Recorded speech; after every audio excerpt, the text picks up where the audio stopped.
income. Itong pagbabasura, malaking bagay ito mga kapatid. Napunta ng Amerika mga kapatid, maganda nagiging buhay. Kaya minsan nag-iisip din tayo ng mga magkakita extra vlog ni Kasilong. Hindi ko alam kung sino yung vlogger na nakulong dahil sa drugs, dahil pinasok na pati pagpupusher yata. Hindi ko alam kung sino.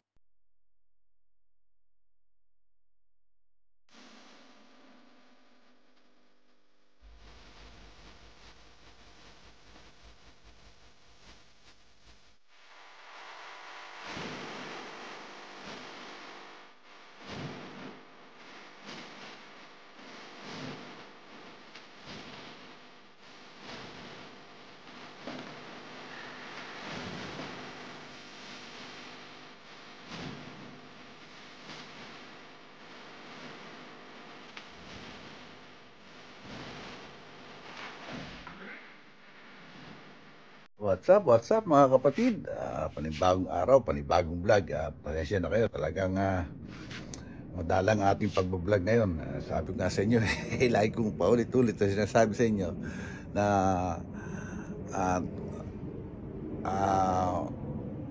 ano ba tawag dito? Yung maanong resources natin dito, hindi katulad niya sa Pilipinas ang pagbablog. Kaya ang pagbablog ko dito lang sa bahay, kung ano lang yung mga ginagawa namin. Hindi ko na mababalikan muna yung ating pag-flea market kasi ang dami ko ng stock. At saka medyo magastos din yon. At yung isa pa, lagi rin tayong busy.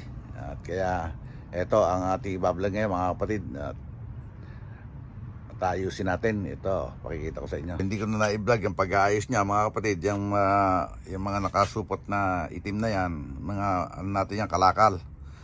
At ito marami na naman kaya ayusin ko, baka isang araw magkaroon tayo ng pagkakataon uli na madala siya sa recycling center para maging pera. Samahan niyo ako mga kapatid at iayos natin to mga kapatid.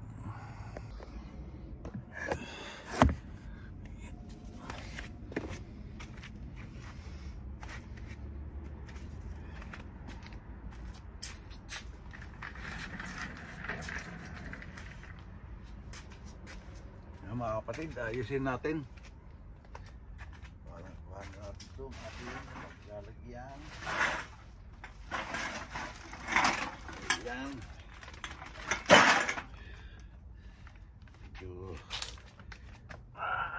Upo muna tayo, talagang nakakapagod. Masakit ang likod ko kaya gusto ko natin ito. Okay mga kapatid, tayo ba ako? Okay.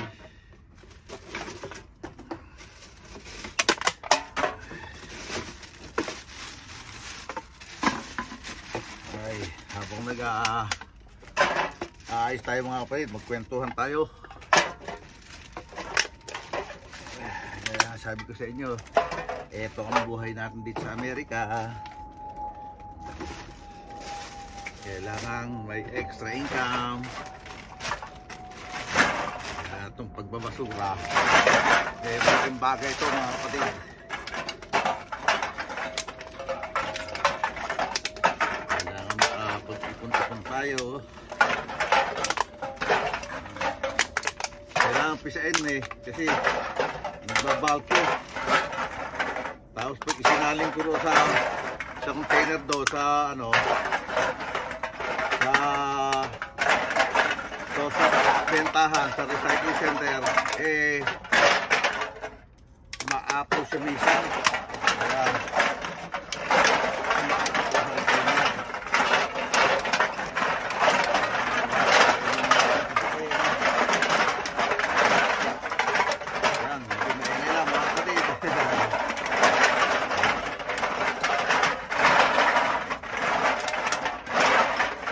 Salamat nga ako mga kapatid at tumulong ng bahay, mabait.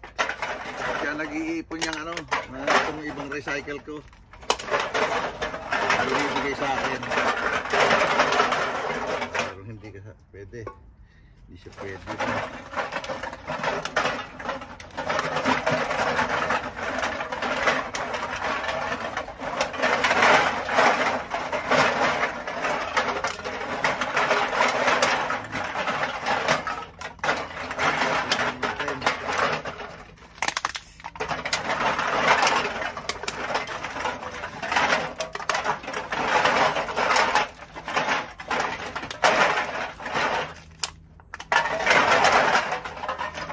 Paano platin natin ng ganito.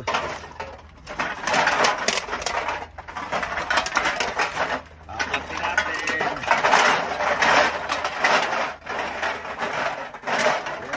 Kaya madalang ako ring upload para pinanghihinaan naman ako ng loob.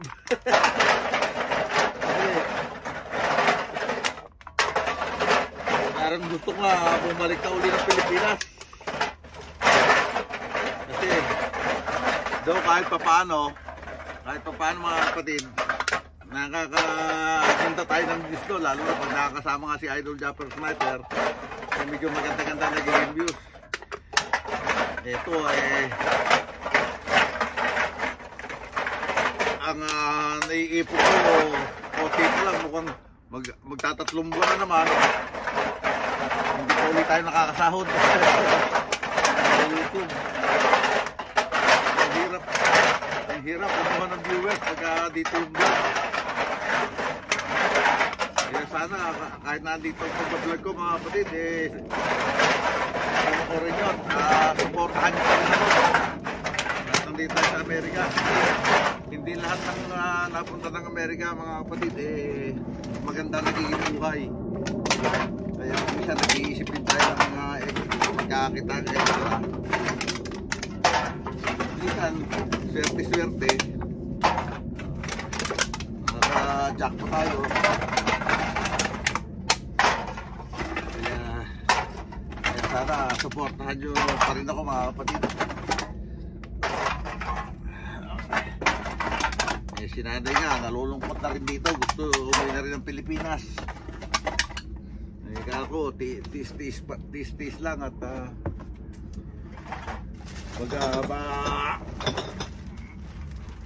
makakaraos din.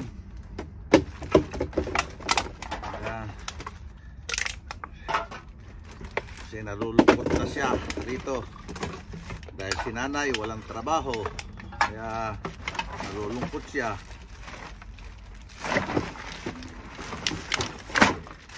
Kaya talagang malungkot dito, lalo na dito sa lugar kong to.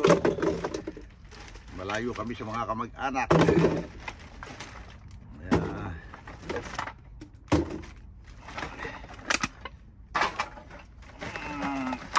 Siyempre, lalo na nung nakauwi sa Pilipinas, masaya.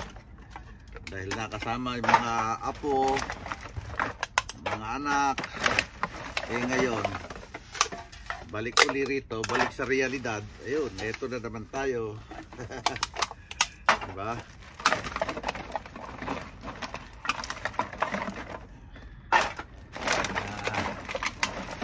Kaya minsan napapaisip din ako na bumitaw na sa trabaho at umuwi na ng Pilipinas. Kaso naman nakakapanginayang dahil ilang taon na lang at magre-retiro na rin ako rito sa Amerika. Pwede na mag-forgood sa Pilipinas. Kaya nakakalungkot lang talaga. Kaya sana mga kapatid, supportahan nyo naman ako para maging masaya naman ang buhay namin dito. Ay nako, nagdadrama na naman si Tatay Pandong. At siyempre talagang pag naisip mo yung ano na nakakalungkot, ewan ko paano ang buhay natin. Okay, ito mga kapatid, ito bang plastic ang iyan natin, iayos natin.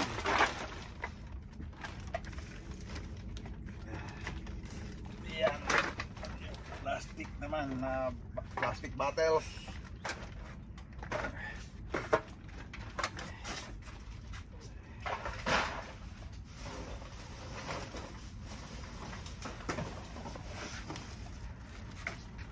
Tapos plastic bottles na rin. Yan.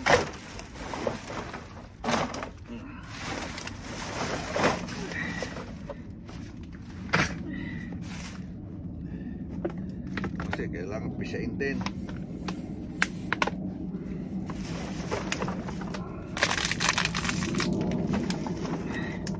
Hindi na ako nakapag-gloves mga kapatid. Mag-uugas na lang ako ng kamay. Ang hirap din kasi minus na nakapag-gloves.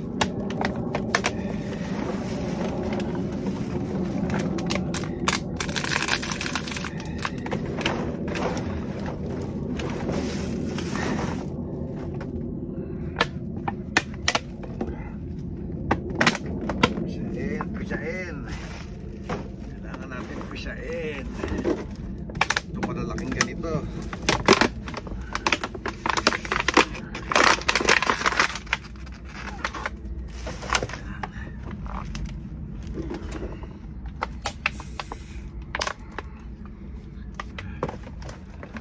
Okay.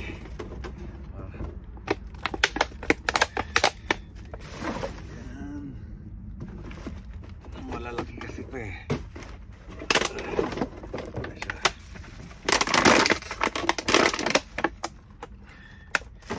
Ito pa isa. Marami-rami na rin ito eh. Siguro baka bukod itong Sabadong darating, baka sa isang Sabado may benta na rin natin to. Para may pambili man lang ulit tayo kahit na konting panggamit sa bahay.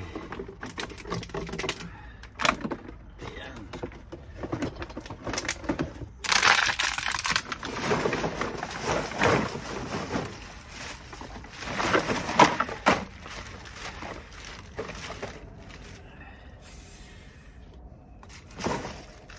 Ayan. Kailangan tsaga-tsaga lang. Minsan mas maigit pa ngayon eh. Kung magbasura at isip mo sa loob na isang buwan nakakulang-kulang 100 din tayo.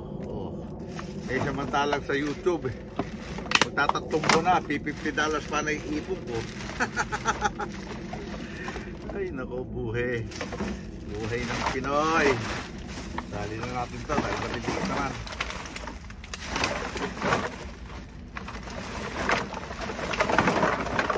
Ayan.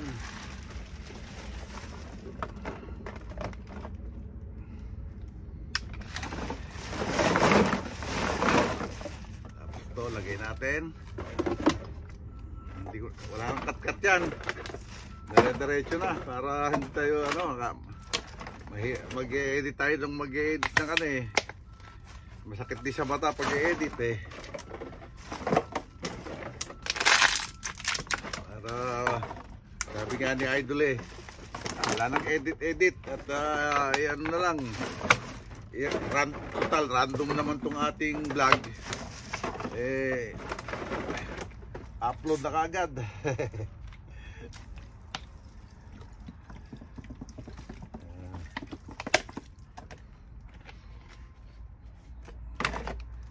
Sarap talaga pag nasa Pilipinas.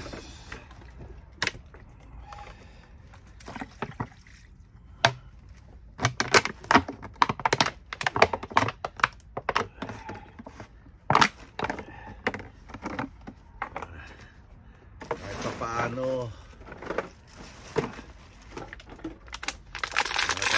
makakapag-vlog na ayos, kasama pa pamilya, diba? Talaga pag sa Pilipinas. Pati nga ito, pati ito aking plastic bag, recycle yan.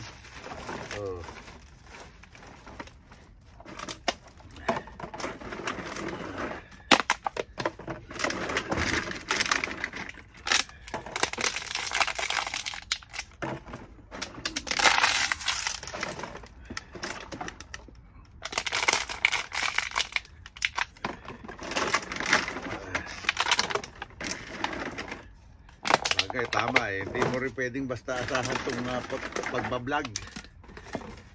Kumbaga, parang hindi rin makakabuhay ng pamilya nga. Kaya pala,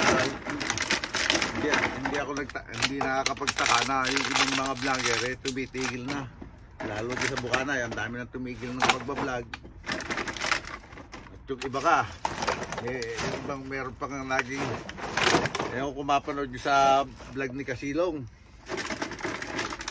hindi ko alam kung sino yung vlogger na nakulong dahil sa drugs.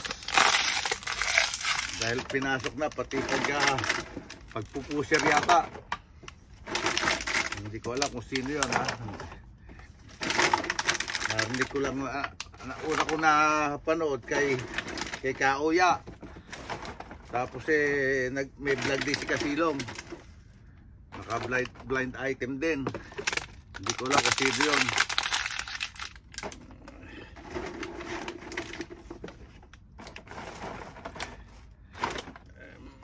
Meron niyang yun nga, yung nasa vlog niya ni Kasilong maganda naman na naging buhay na sa pagbablog niya. Dahil consistent yung kanyang kita. Nag-isip pa rin gumawa ng hindi maganda. Oh, di ba? Meron kasi talagang may mga tao naman na hindi napisihan. Ayaw hindi mo kontento.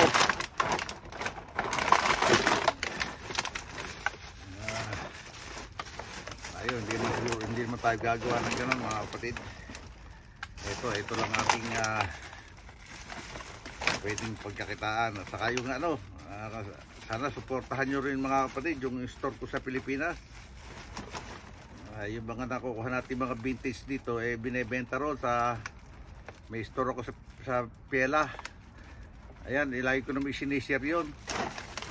Yung anak ko ang may hawak, si Ferdy Pakinggan Cylon.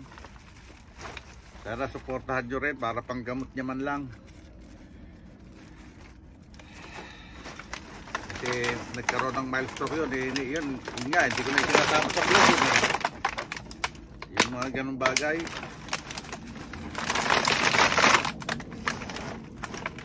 Sana masuportahan nyo. Yung dating driver sa isang company yun na milestroke na, hindi na makapagtrabaho. Kaya yun, binigay ko sa kanya yung pagtitinda ng mga vintage. Kaya siya na namamahala at saka yung kanyang asawa. Maliit pa naman yung anak niya. Hanggang ngayon nga pinapagamot pa namin. Okay. Okay na tayo rito. Sandali lang, iayos natin itong ating upuan.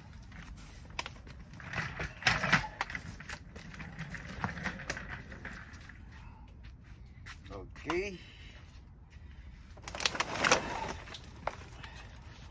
Yan.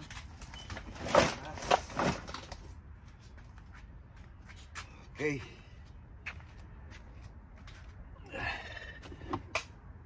Okay mga kapatid, ayan. Ito, naayos ko na, hindi ko na rin naisama sa vlog yung pag-aayos ko niyan. Nung isang araw, nung nagkaroon tayo ng bakanting oras. Ayan, naayos ko na rin yung mga bote. Ayan, marami na rin yan. Siyempre, ito yung iba. Pinakita ko naman sa inyo kanina. Ayan. Ayan. Okay. Paano mga kapatid? Hanggang dito na lang itong vlog natin to. At pasensya na kayo kung maiksi man itong vlog natin ito. At ito lang ating vlog. At maraming salamat pa rin sa inyo sa wala nyo sawang pagsuporta. Sa mga solid viewers natin yan. At saka solid subscribers. Maraming salamat sa inyo. At siyempre maraming salamat sa Soward community. Soward Team USA, Soward Team Calbo, Team Kapanalig, Planet Soward, Kasangga Foundation, Bukana Vloggers, Soward Family, At syempre, maraming salamat kay Idol Japper Sniper, kay Miss Japper Sniper at kay Louie TV. At syempre, lalong maraming salamat sa Panginoon at hindi tayo pinababayaan kahit lagi tayong binibigyan at lagi tayong ginagabayan. Maraming salamat sa iyo, Lord.